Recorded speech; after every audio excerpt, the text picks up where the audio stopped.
สบายดีท่านผู้ติดตามชมรายการภาพสาราทั้งบ้านที่นับถือแนกแพงที่นิสันที่โทรทัศน์สงสารมอกาศภาคภาษาลาวคือภาคเช้าและภาคแรงเริ่มแต่เวลา9 โมงและ10 โมงแรงเป็นต้นไป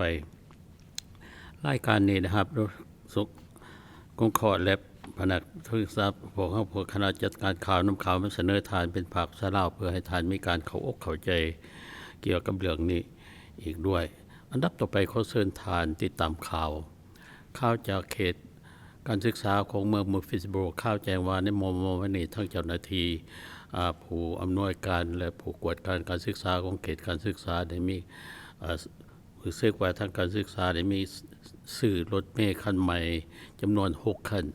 ซึ่งเป็นเงินงบประมาณ1 ล้านดอลลาร์นับว่าเป็นข่าวดีหนึ่งที่มีรถบรรทุกเพื่อความสะดวกแก่สำหรับลูกหลานของพวกเขาที่ไปเรียนในโรงเรียนเขตโรงเรียนแห่งนั้นข่าวจากเมืองเสมอนาข่าวแจ้งว่าทั้งเจ้าหน้าที่ของเมืองเสมอนาได้มีการศึกษาและพิจารณาแต่ก่อนมีการยื่นขอเพื่อศึกษาและพิจารณาดัดแปลงเกี่ยวกับนาดินต่างๆดินในเขตนั้นแต่ถึงอย่างไรก็ตามทั้งเจ้าหน้าที่ได้ทกถอนเอาขอเสนออันนั้นไปก่อนเพื่อในโอกาสหน้าที่จะมีการศึกษาอีกใหม่ข่าวจากเมืองฟิสโบรข่าวจากเมืองฟิสโบรแจ้งว่าทั้งเจ้าหน้าที่ผู้ที่กำกับผู้อำนวยการของเกี่ยวกับเรื่องการสดสวยลูกหลานพวกหนุ่มน้อยที่มีปัญหารู้สึกว่าเนี่ยมีการตกลงได้แก้ไขได้ซื้อตึกหลังหนึ่งเพื่อจะไปเป็นบอนเหตุเวียกเหตุงานของเจ้าหน้าที่ที่ช่วยพวกหนุ่มน้อยที่กำลังมีต้องการความเพียงห้องต้องการให้การช่วยเหลือนั่นอีกด้วยข่าวจากเขตการปกครองของรัฐเฟิร์ดข่าวแจ้งว่าทั้งเจ้าหน้าที่ของเขตการปกครองรัฐเฟิร์ดมีการพิจารณาและศึกษาถึงขึ้นว่าการเก็บภาษีที่ดินรู้สึกว่ามีอาจจะขึ้นในเพราะฉะนั้นทั้งเจ้าหน้าที่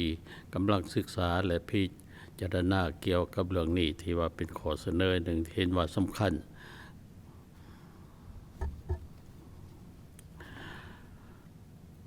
หลายท่านอาจจะรู้จักเกี่ยวกับเวลาเราดูเดียวนี้รู้สึกว่า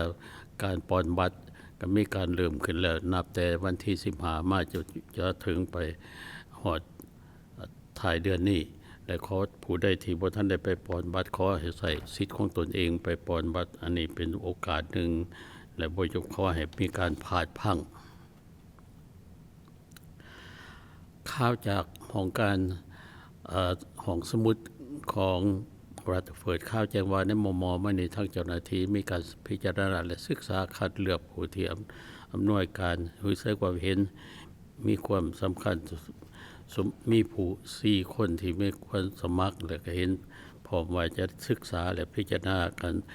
เพื่อให้มีการบริหารของห้องสมุดที่พวกเขามีโอกาสได้ใส่อยู่ในโอกาสนี้อีกด้วยข้าวจากแผนกการศึกษาของเขตวรัตเผยข้าวแจ้งว่าทั้งเจ้าหน้าที่ของแผนกการศึกษาได้บ่ได้รับพิจารณาเกี่ยวกับเรื่องที่ทางโรงเรียนเอกชนได้ยื่นเข้ามาขอให้พิจารณาเกี่ยวกับเรื่องอาหารทั้งเจ้าหน้าที่กำลังจึงเห็นพอว่าบ่แม่นโอกาสที่เหมาะสมเถือในโอกาสนี้ข้าวจากเมืองระเบิดข้าวแจ้งว่าทางในทางเมืองระเบิดเขตระเบิดมีการพิจารณาและศึกษาอนุมัติเงินจำนวน 88,000 ดอลลาร์เพื่อไปเกี่ยว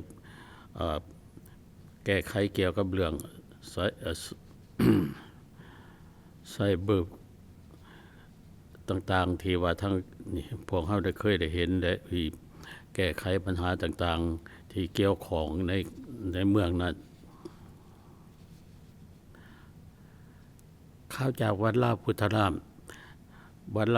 มนี่มีการจัดอาหารเลี้ยงเพื่อตอบสนองและแสดงความขอบอกขอบใจเกี่ยวกับพี่น้องและเจ้าหน้าที่ต่างๆในวันที่22นี้ เอกสารที่สำคัญที่ท่านควรถือคือว่า ID ขอให้ท่านเอาใจใส่และติดตามเวลาออกจากบ้านไปขอให้ติดตามเอาเอกสารต่างๆที่ท่านควรถือคือเช่นว่าใบขับขี่และอื่นๆอันเห็นพร้อม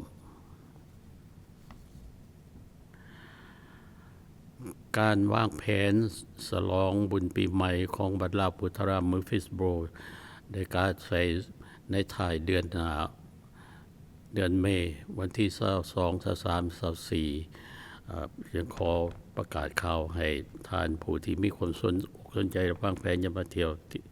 จบข่าวผักสลาวพวกเขาก็จะขายจนนักข่าวนี่มาเสนอทานเป็นผักสลาวตามเวลาและสถานีนี้และขอให้ทานจงมีความสุขและโชคดีตลอดไปลาก่อนโชคดี